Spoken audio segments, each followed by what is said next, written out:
ఆయన నమస్కారం అండి.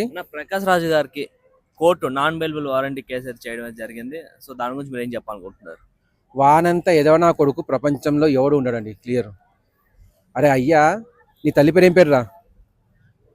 గుర్తుందా నీ తల్లి పేరు ఏమన్నా? నీ తండ్రి పేరు కనీసం పోనీ, నీ తల్లి పేరు వదిలే. తల్లి అయితే హిందూ, నీ తండ్రి అయితే క్రిస్టియన్. నీ తండ్రి పేరు గుర్తుందా? నీ పేరులో ప్రకాష్ రాజ్ అని చెప్పి పెట్టుకున్నావు. నీ పేరు ప్రకాష్ రాజా, ప్రకాష్ రాయా? ఒకటి క్లియర్ చెప్పు. దొంగ పేరు పెట్టుకుంటావు. దొంగలాగా 4 స్టేట్లలో 4 ఓటర్ కార్డులు మెయింటైన్ చేస్తున్నావు.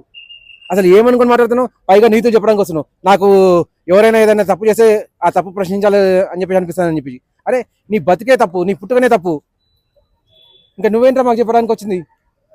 ఇప్పటిదాకా ఏది చూసుకున్నావనా? సరే ఏదో పేరులో తప్పుందిలే, మిగతా జీవితం అంతా బాగానే ఉందని చెప్పి అనుకున్నాం.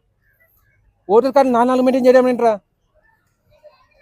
మాకు కూడా ఉన్నాయి రా. తెలంగాణ, ఆంధ్ర అని చెప్పి 2 స్టేట్స్ ఉన్నాయి. మేము ఒకటే ఓటర్ కార్డు మెయింటైన్ చేస్తున్నాం. మాకు అక్కడ సభ్యత ఉంది, ఇక్కడ సభ్యత ఉంది. పుట్టినట్టు మేము మెయింటైన్ చేయట్లేదు. మేము మామూలు ప్రజానికం. నువ్వు ఒక సెలబ్రిటీ కదరా. ఏమైంది నీకు? ఆ మాత్రం తెలియలేదా నీకు?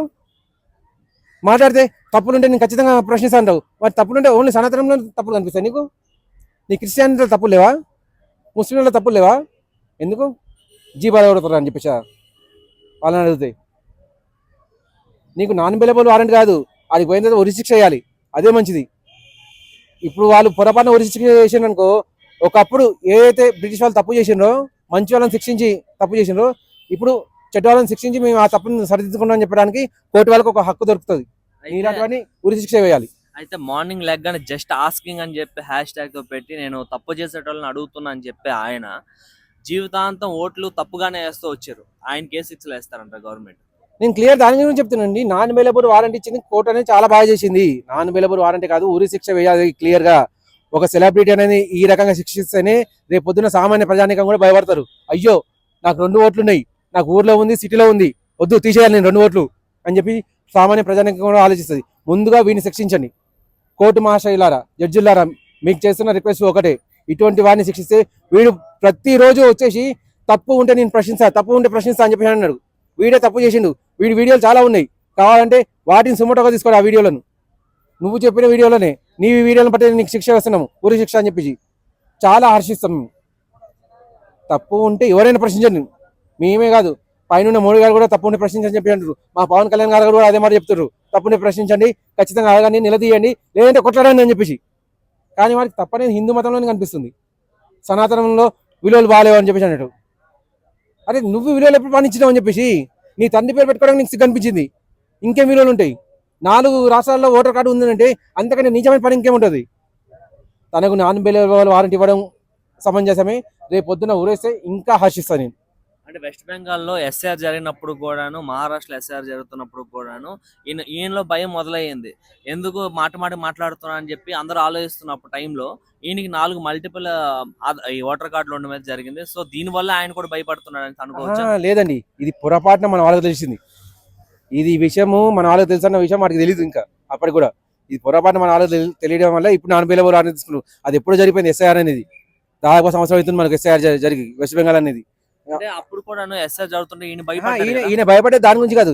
ఈయన భయపడే దేనికంటే నా మతంలో ఎవరైతే దొంగ ఓట్లు ఉన్నాయో అవన్నీ బయటకు ఎక్కడ వస్తాయి, నాకు ఆపోజిషన్ పార్టీలో ఎవరైతే నాకు ఇప్పటిదాకా ఫండ్స్ సప్లై చేస్తున్నారో వాళ్ళది ఎక్కడ పోతుంది అని చెప్పి వాళ్ళకి సపోర్టుగా హిందూ మతానికి వ్యతిరేకంగా ఆయన మాట్లాడడం ట్రై చేసిండు అన్నట్టు. అంటే ఈ ఎస్ఐఆర్ అనేది తప్పులు జరగ, ఇది ఇలా జరగకూడదు, అక్కడ జరగడం తప్పే, ఇక్కడ జరగడం తప్పే అని చెప్పి మాట్లాడింది తప్ప ఈ 4 ఓట్ల గురించి ఆయన పట్టించుకోలేదు. ఈ 4 ఓట్లు అనేది ఇప్పుడు దొరికింది, మనకు దొరికింది ఇప్పుడు అన్నట్టు. అదృష్టం కొద్ది దొరికింది ఇది. వీడు ఇంత నీచుడు అని చెప్పేసి తెలియజేయడానికి దొరికింది. అది ఎవరైతే పట్టుకున్నారో నిజంగా హ్యాట్స్ ఆఫ్ వాళ్ళకు. అంటే ఆ వ్యక్తి ఎవరైతే ఈయన ఓటర్ కార్డులు పట్టించుకున్నారో ఆయన ఆల్రెడీ పొజిషన్ కేసెస్ పోలీసులు పట్టించుకోలేదు. అలానే ఈడీ కంప్లైంట్ చేసి ఈడీ పట్టించుకోలేదు, ప్రభుత్వం పట్టించుకోలేదు. లాస్ట్ కు ఆయన కోర్టుకి చేరితే కోర్టు కూడా 2 సార్లు ఆయనకి రమ్మని చెప్పేసి అంటే కోర్టుకు హాజరు కామంటే ఈయన వెళ్ళలేదు. సో తర్వాత వీళ్ళు నాన్ బెయిలబుల్ కేసు పెట్టడం జరిగింది కోర్టు. సో ఇప్పుడు ఆయన వెళ్ళడం జరుగుతుంది. అదేనండి, ఇప్పుడు ప్రకాష్ రాజ్ గారు ఫస్ట్ పోలీస్ స్టేషన్ మేనేజ్ చేశారు, ప్లస్ రాజకీయ నాయకులు మేనేజ్ చేశారు. ఇదేంటంటే యాంటీ హిందూ అని చెప్పి ఒక వర్గం ఉందండి. వాళ్ళు ఏమంటారు అంటే ఒకటే మాట, భారత్ తుకుడే ఉంది అని చెప్పి తీస్తారు మాట. ఫస్ట్ తీయడం దాంతో తీస్తారు. ఇప్పుడు వచ్చిన కాకరజ్ అనే పార్టీ కూడా సేమ్ అదే అన్నట్టు. వీళ్ళంతా భారతదేశాన్ని నాశనం చేయడానికి వచ్చిన వాళ్ళు. దాంట్లో సపోర్ట్ చేయడానికి మన కన్నయ్య కుమార్ అని చెప్పి ఒకడు ఉన్నాడు యాదవ, వాడిని సపోర్ట్ చేయడానికి ప్రకాష్ రాజ్ ఇక్కడి నుంచి ఢిల్లీకి పోయిండు. అంటే వీళ్ళంతా కూడా గ్యాంగ్ అన్నట్టు. ఎప్పుడైనా కానీ ఎట్టి పరిస్థితుల్లో కానీ భారతదేశాన్ని ముక్కలు చేయాలి, హిందూ సమాజాన్ని నాశనం చేయాలని చెప్పేసి ఆలోచించే వ్యక్తిత్వం అన్నట్టు వీళ్ళదంతా. వీళ్ళు అనుకునేది ఒకటే అన్నట్టు, ఏది ఉన్నా కానీ మహారాష్ట్రలో కానివ్వండి, అటు వెస్ట్ బెంగాల్లో కానివ్వండి, మరి ఎక్కడైనా కానివ్వండి, హిందూ వ్యతిరేక పార్టీకి గెలిపించాలని చెప్పేసి ఆ ప్రయత్నంలోనే ఎస్ఐఆర్ని వ్యతిరేకించారు. ఇది అదృష్టం కొద్దీ ఆ అబ్బాయికి దొరకడము, తను పోలీస్ స్టేషన్ వెంట తిరగడము, రాజకీయ నాయకులను పట్టుకోవడము, ఎంత చేసినా ఏది కాకపోతే లాస్ట్ కోర్టుకు వెళ్ళేసి కోర్టులో తీసుకుంటే అప్పుడు సక్సెస్ దొరికింది. అక్కడ కూడా తను ఒక్కడు నిలబడలేకపోయాడు. ఆ కోర్టులోకి వెళ్ళింది, అక్కడ మళ్ళీ ఇంకో గ్యాంగ్ వచ్చింది, ఆ గ్యాంగ్ సపోర్ట్ వల్ల గెలవగలిగింది. లేకపోతే అక్కడ కూడా తనను చంపుతా అని చెప్పేసి వీళ్ళ గ్యాంగ్ వాళ్ళు బెదిరించారని చెప్పి మనకు ఒక వీడియో రిలీజ్ అయింది.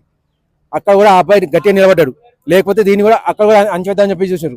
ఇంత జరిగింది కాబట్టి నేను చెప్పేది ఒకటేనండి, అవన్నీ సాక్ష్యాధారాలుగా తీసుకొని తను ఆల్రెడీ ఆ అబ్బాయిని కూడా బెదిరించాడని చెప్పేసి రేపు పొద్దున్న తను బయటకు వచ్చిన తర్వాత ఇంకా చర్యలు తీసుకుంటాడని చెప్పేసి దీన్ని సుమోటాగా తీసుకొని తనకు ఉరిశిక్ష వేయాలి.